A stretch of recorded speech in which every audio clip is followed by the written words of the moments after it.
Història de Xixona al carrer. La visita de Francisco de Paula Mellado a Xixona a mitjans del segle XIX.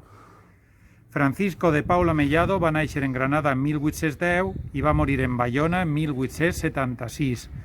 Poques són les dades que coneixem de la seva vida personal, però sabent que cap a 1850 s'havia convertit en el millor impressor, llibrer i editor de Madrid. El llibre més conegut d'ell és l'Enciclopèdia Moderna, Diccionari Universal de Literatura, Ciencias, Artes, Agricultura, Indústria i Comercio, que el va publicar entre 1851 i 1855, en un total de 34 volums, i que vol ser l'adaptació al castellà de la famosa enciclopèdia en francès publicada per Diderot.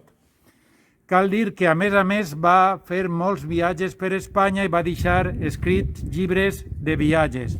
El que anem a xerrar avui és del llibre Recuerdo de un viaje por España, publicat en 1849. Va ser en 1846, quan es trobava malalt, va anar al metge i aquests li van dir que el millor que podia fer era anar-se'n de viatge per Espanya, i així ho va fer.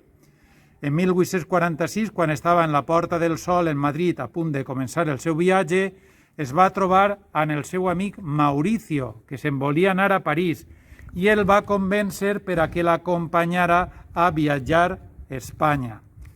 I així van fer estos dos amics. Quan es trobaven en València, van decidir anar cap a Alacant, baixant per el camí major de Xàtiva. Van passar Xàtiva, Cocentaina, Alcoi, i van arribar a Xixona, y això es deien sobre la seva arribada.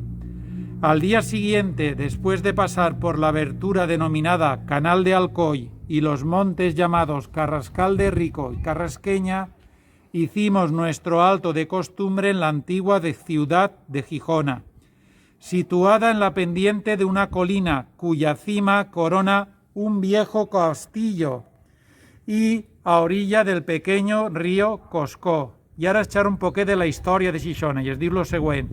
Llamóse Saxona y Sosa. Fue conquistada a los moros por el infatigable don Jaime I en 1258. Este rey concedió a Gijona varios privilegios por haberle sus habitantes auxiliado mucho en la toma de Alicante.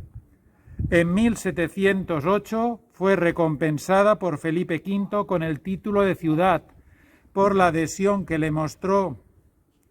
En su escudo de armas pintan los palos de Aragón entre dos llaves y debajo un castillo.